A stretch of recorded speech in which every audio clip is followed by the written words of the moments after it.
visto a alguien preocupado en los últimos días? ¿Se ha preocupado usted recientemente? No todos nos preocupamos por lo mismo, pero todos nos preocupamos por algo. Técnicamente se puede decir que no existe una sola persona que no haya sido acosada por la preocupación. No obstante, y creo que es una muy buena noticia, tengo que decir que la preocupación es algo que aprendemos. Es decir, que no nacemos preocupados, sino que aprendemos a preocuparnos. Y en ese orden de ideas, si la preocupación es algo que aprendemos, entonces también es algo que podemos desaprender. Es interesante notar lo que la palabra de Dios dice en Filipenses capítulo 4, versículo 6. No se preocupen por nada, en cambio, oren por todo. Díganle a Dios lo que necesitan y denle gracias por todo lo que Él ha hecho. No se preocupen por nada. Parece utópico, parece fantasioso, pero no lo es. La Biblia dice que es posible. Y si la Biblia dice que es posible, entonces es completamente realizable. El problema o la razón por la que muchas personas no han logrado disminuir o eliminar los efectos de la preocupación en su vida es porque no la consideran algo grave. De hecho, un buen número de personas ha convertido la preocupación en algo de su diario vivir, en algo cotidiano. Tanto es así que para algunos el problema no es estar preocupados.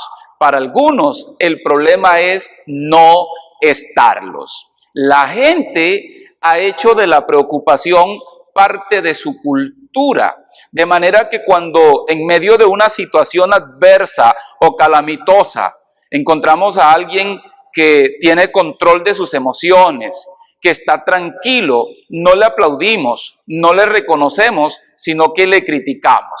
Y entre las cosas que se dicen de se encuentran las siguientes: usted ni siquiera preocupado está.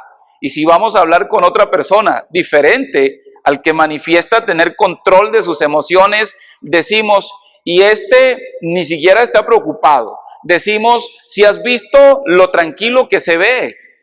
Señoras y señores, el asunto es que hicimos de la preocupación una cultura y no lo consideramos algo grave.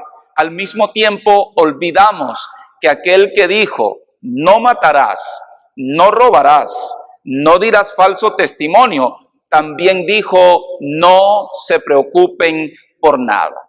Por lo antes dicho, en esta ocasión, yo quiero compartir con ustedes cuatro verdades que nos ayudarán a enfrentar efectivamente la preocupación y no solo a enfrentarlas, sino a vivir por encima de ella. Yo creo que usted y yo podemos vivir despreocupados porque el Señor Jesús así lo dice en su palabra. En primer lugar, quiero decirles que es importante entender la urgencia y la necesidad de la oración en nuestra vida. Lo voy a repetir y lo voy a hacer fuerte y claro. Si usted quiere vivir libre de preocupaciones, en primer lugar, usted necesita entender la urgencia y la necesidad de la oración. Filipenses 4:6, el texto que acabamos de leer, dice así: no se preocupen por nada, en cambio oren por todo. Esa es la fórmula, esa es la clave. Ese es, como llamaría a alguien, el secreto.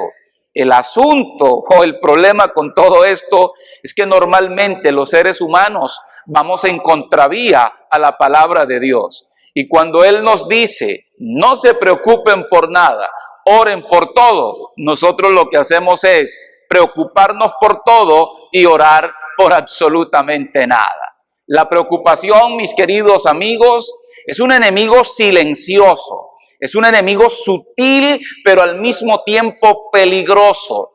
Este busca instalarse en nuestra vida con el objetivo de traer destrucción y provocar muerte, traer muerte. Tanto es así que en la actualidad, en el mundo podemos contar por millones a las personas que padecen de alteraciones nerviosas, úlceras gástricas, problemas cardíacos, y algunos han llegado incluso a padecer alguna forma de cáncer, producto de la preocupación y la ansiedad. La oración no es solo una disciplina espiritual reservada para un grupo selecto de personas que hacen parte de la cristiandad. La oración, queridos amigos, es una herramienta, es un recurso divino que está al alcance de todos nosotros. Y me llama muchísimo la atención porque la oración de alguna manera se convierte o tiene un elemento o un componente terapéutico. Jesús habló de la oración y al hablar de la oración se refirió a ella como una necesidad. Y eso llama poderosamente mi atención, porque déjeme decirle que Dios sin nosotros sigue siendo Dios. Pero usted y yo, sin Dios, no podemos hacer absolutamente nada. Jesús habló de la oración y se refirió a la oración como una necesidad. Y hay que entender la palabra necesidad como aquello que es indispensable para la vida. ¿Qué quiere decir?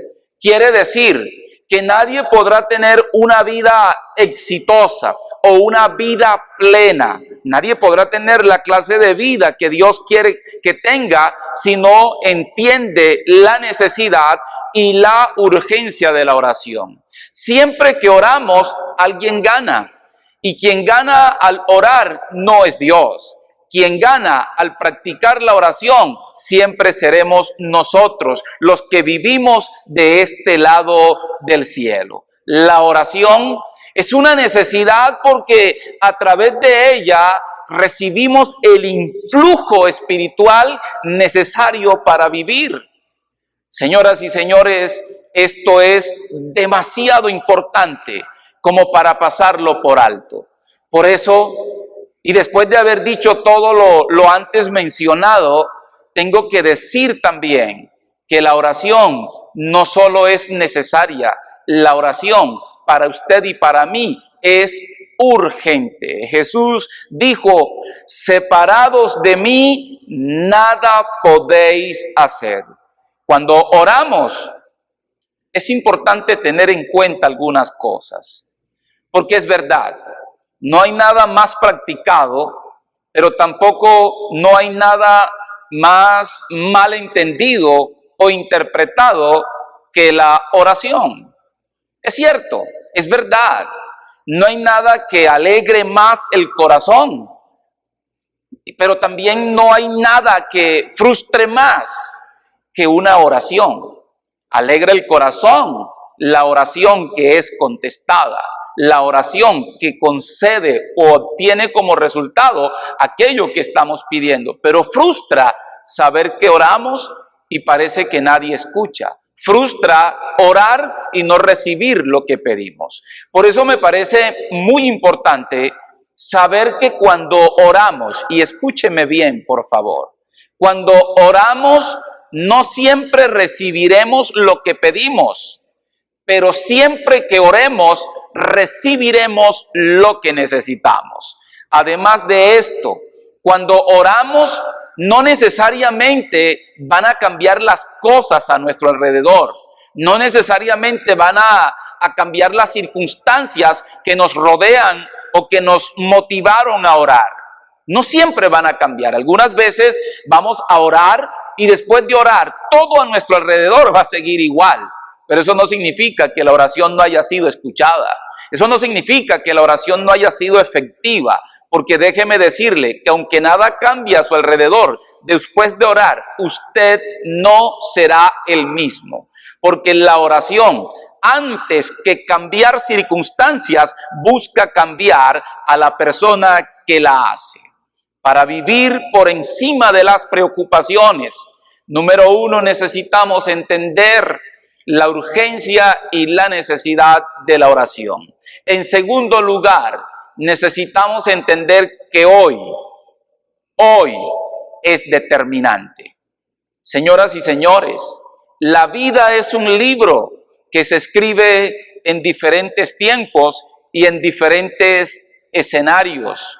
Por lo tanto, cuando se trata de hacerle frente a ese enemigo silencioso y peligroso que se llama preocupación, lo más sensato que podemos hacer es entender que la vida hay que vivirla un día a la vez. Lo más insensato que podemos hacer es tratar de resolver toda la vida en un solo capítulo, en un solo esfuerzo, en un solo día.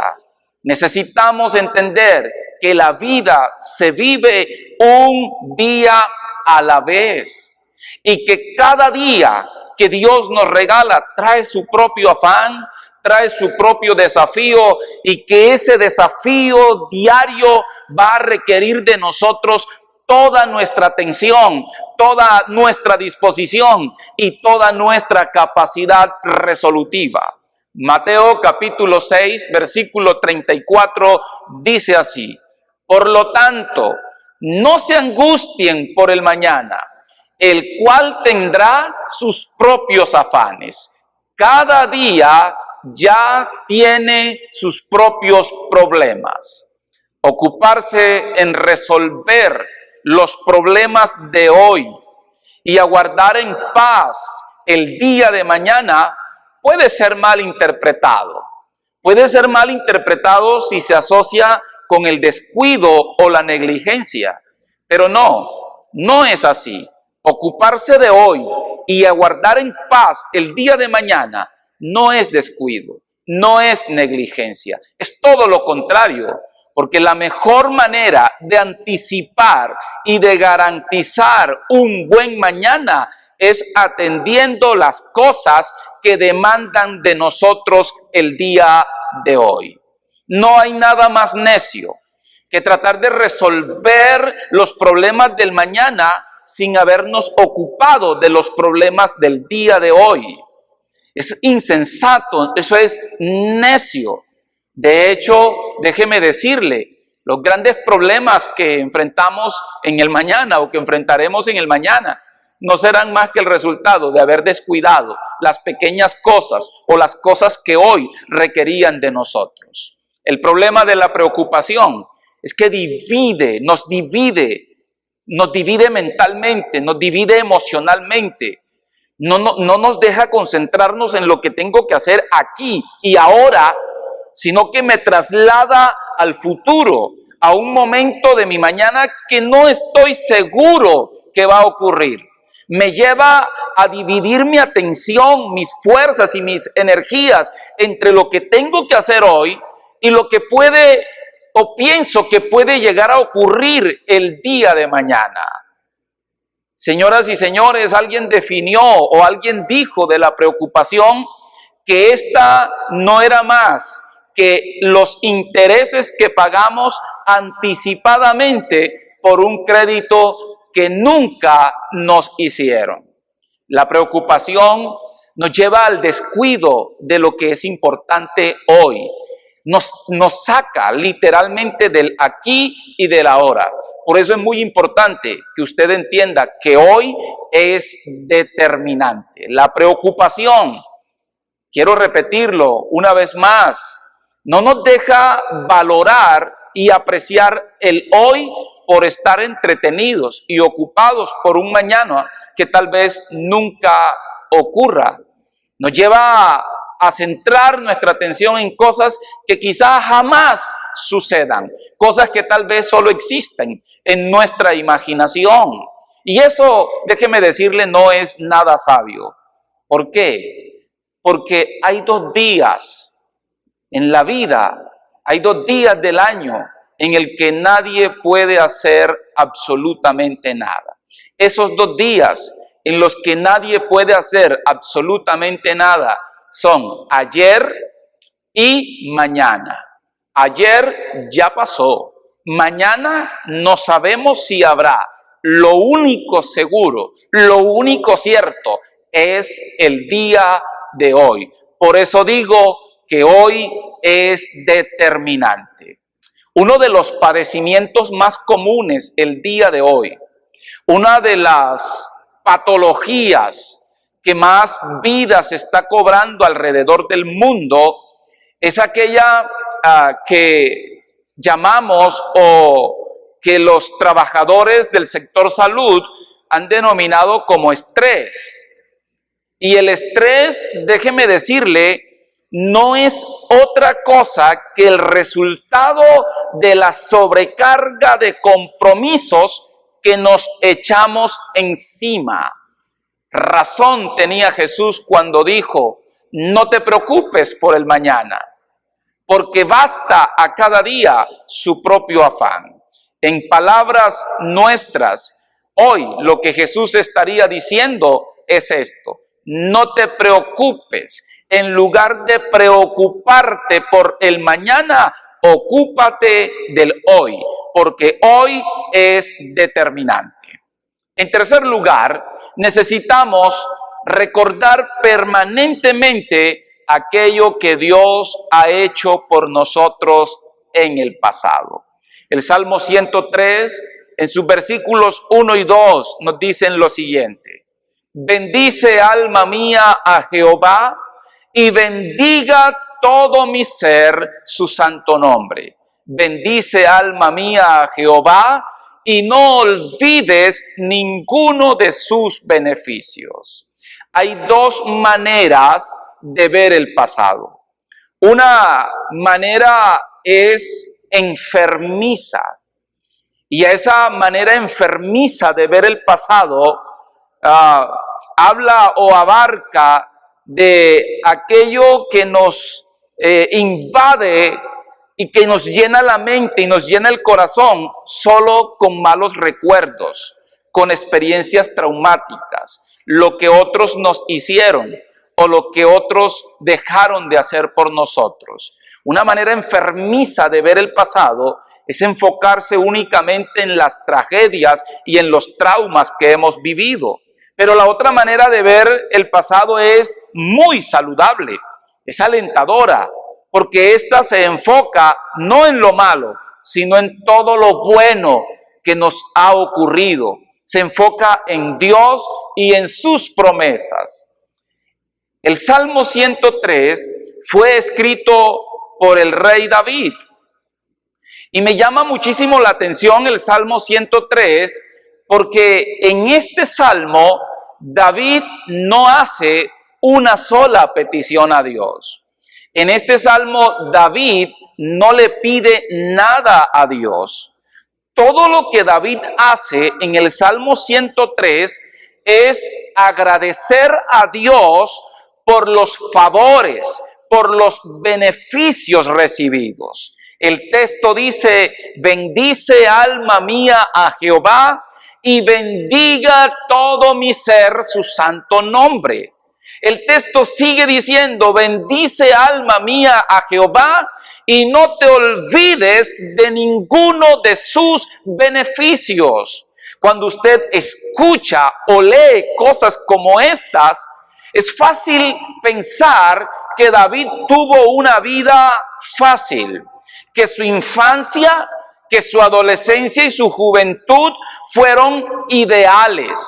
Y pudiéramos llegar a pensar que David tuvo la clase de vida soñada, porque aquí solo enumera beneficios. Si usted sigue leyendo el Salmo 103, va a encontrar que él comienza a hablar de cada beneficio que ha recibido del Señor.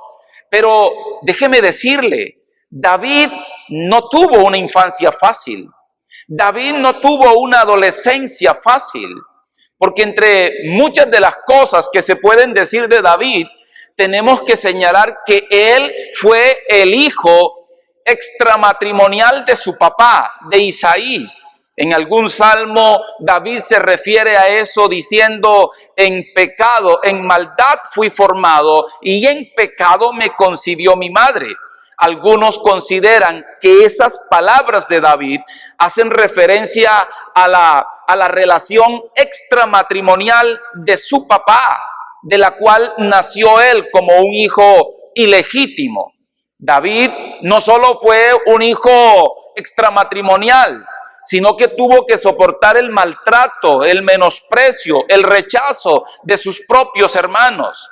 En algún momento la Biblia nos va a mostrar que su propio papá se avergonzaba de él, que su propio papá quería negarlo, quería esconderlo, no quería que nadie supiera de su existencia. Por otra parte, ya un poco más adulto, David, después de darle una gran victoria a la nación de Israel, tiene que sufrir la persecución por parte del rey Saúl, quien injustamente procura matarlo. Como al peor de los delincuentes lo busca para quitarle la vida. Ya hecho rey, David tiene que enfrentar la oposición que nace de sus propios hijos. Uno de sus hijos quería darle golpe de estado. Los de Siclag querían apedrearlos. David no tuvo una vida fácil. David tuvo que enfrentar situaciones muy complejas, quizá más complejas que las que usted y yo hemos tenido que enfrentar en los años que el Señor nos ha regalado sobre esta tierra.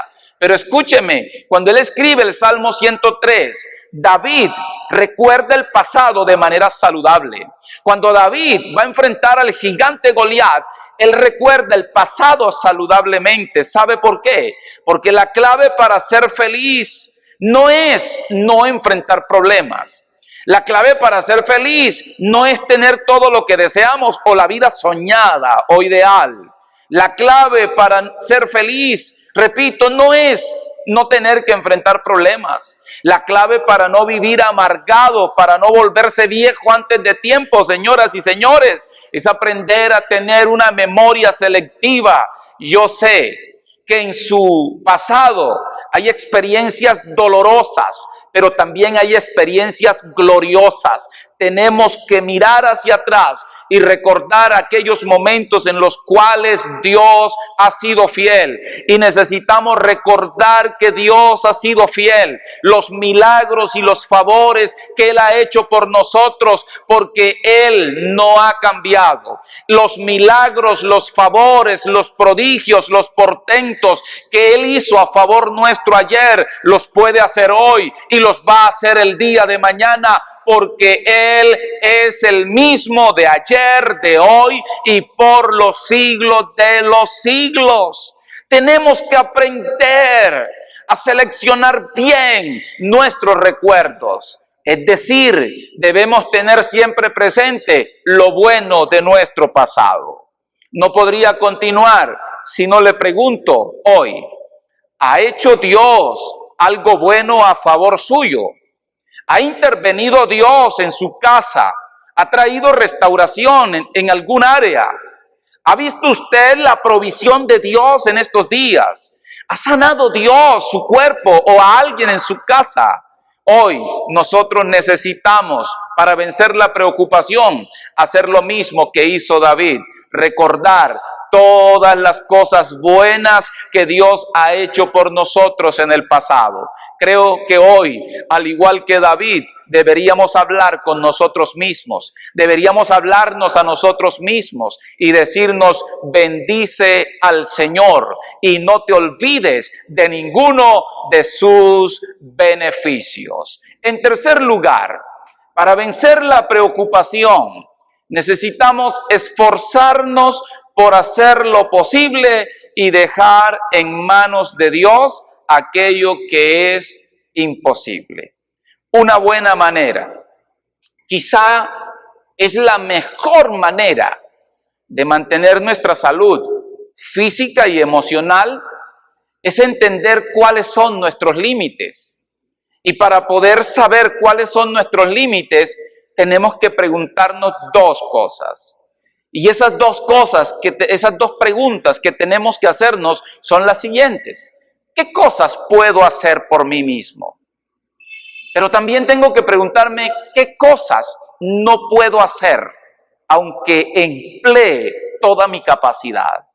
Al tener esto claro, entonces lo que sigue es tomar la determinación de hacer diligentemente todo aquello que podemos hacer en nuestra capacidad natural y dejar en manos de Dios aquello que nosotros ni ninguna otra persona sobre esta tierra podría hacer jamás. Jesús dijo, lo que es imposible para el hombre es posible para Dios. Lo antes dicho me permite decir que la insensatez humana no solo se revela al tratar de hacer aquello que no puede, sino también al pretender que Dios haga aquello que se puede realizar sin la ayuda divina. Entiéndame, por favor. Lo que yo estoy tratando de decirle es que Dios jamás hará por usted eso que usted puede hacer. Pero también le estoy tratando de decir que aquello que usted no puede hacer, Dios lo puede hacer. Que donde usted termina, comienza los recursos y las facultades de Dios. Yo quiero finalizar en esta ocasión y quiero finalizar llevándole a la reflexión, haciéndole un llamado a la reflexión. La preocupación no ayuda. En palabras de Jesús, nadie, ninguno, jamás podrá añadir a su estatura un codo por más que se esfuerce. La preocupación no es una característica de los hijos de Dios. Los hijos de Dios no nos preocupamos por nada. Los hijos de Dios oramos por todos. Los hijos de Dios entendemos que debemos emplear toda nuestra capacidad haciendo aquello que nosotros podemos hacer, pero aquello que no podemos hacer se lo entregamos al Señor y esperamos que Él intervenga a nuestro favor. ¿Qué cosas podría estar haciendo, pero que en vez de ello se quedó esperando que Dios las haga? ¿Qué cosas debería usted pedirle a Dios que haga, pero en vez de ello está tratando de resolverlo usted mismo? Son dos muy buenas preguntas para reflexionar. Y yo quiero dejarlo con esta lectura que tuvimos inicialmente. No la olvide, por favor. Filipenses 4, 6 y 7. No se preocupen por nada. Lo tengo resaltado en mis notas con letras rojas de mayor tamaño y subrayado. No se preocupen por nada. En cambio, oren por todo. Díganle a Dios lo que necesitan y denle gracias por todo lo que Él ha hecho. Mire cuál va a ser el resultado de esto, de no preocuparnos, de orar por todo, de darle gracias a Dios. Verso 7, así experimentarán la paz de Dios, que supera todo lo que podemos entender. Y la paz de Dios cuidará nuestro corazón y nuestra mente mientras vivamos en Cristo Jesús. Yo no puedo terminar sin hacer una oración por usted. Y en esta ocasión no solo quiero orar por usted, sino que quiero invitarle a que juntos podamos tener un tiempo de oración. Yo sé que usted no está solo frente a ese dispositivo móvil. Yo sé que usted no está solo frente a esa pantalla. Si usted tiene a alguien a su alrededor, estoy casi seguro que la inmensa mayoría, si no todos, la inmensa mayoría, están acompañados de su familia, porque este es un tiempo para estar en casa y para estar en familia. Yo quiero pedirte que te tomes de la mano con esa persona que tienes cerca. Quizá la preocupación ha querido tocar tu corazón. De repente te estás preocupando por lo que va a ocurrir con tu empresa, con tu negocio, con el trabajo, con las finanzas. De repente te angustia y te preocupa pensar el solo hecho de que alguien de tu casa o muy cercano a ti se pueda contagiar con el virus que hoy está azotando a la población mundial. Son muchas las razones por las cuales la gente se preocupa, pero nosotros, los creyentes, los que tenemos la palabra de Dios, tenemos la confianza y la seguridad de que Dios nos va a acompañar, de que Dios nos va a ayudar. Y la Biblia se va a cumplir en nosotros tal y como Él lo ha dicho. Una vez más, yo quiero recordarte que podrán caer 1000 a tu lado, 10,000 a tu diestra, pero a ti y a tu casa no llegará. Por eso tómate de la mano con alguien. Si estás solo, inclina tu rostro, únete conmigo en oración. Tómate de la mano con tu familia, oren juntos. Y esta mañana yo creo que Dios va a abrir su cielo y va a empezar a bendecirnos de una manera extraordinaria. Señor, mis hermanos, mis amigos y yo nos ponemos de acuerdo hoy para orar. Y al orar, lo primero que queremos hacer es agradecerte por lo bueno que tú has sido, por los beneficios que de tu mano hemos recibido. Señor, gracias, porque hemos podido ver cómo sanaste nuestro cuerpo. Hemos podido ver cómo sanaste a ese familiar nuestro. Hemos podido verte a ti supliendo de manera sobrenatural aquello que hace falta en casa. Señor, queremos darte gracias porque hasta el día de hoy en nosotros se ha cumplido aquella palabra que dice que no habrá justo desamparado ni su descendencia que mendigue el pan. Queremos agradecerte porque hasta el día de hoy has guardado nuestra vida, has guardado nuestra familia, pero también queremos presentarte de manera muy especial aquellos asuntos que preocupan a mis hermanos y a mis amigos. Mira cuántos están preocupados por la situación que hoy vive el mundo. Mira cuántos están preocupados porque en lo sucesivo de las semanas han visto disminuir sus recursos. Padre, yo creo que hoy tú puedes una vez más abrir tu cielo, Señor, hacer que tu palabra se vuelva carne dentro de nosotros y que en este tiempo nosotros podamos tener la convicción que había en el corazón de David cuando se preguntaba a sí mismo, ¿de dónde vendrá mi socorro? Pero se respondía diciendo, mi socorro viene del Señor que hizo los cielos y la tierra.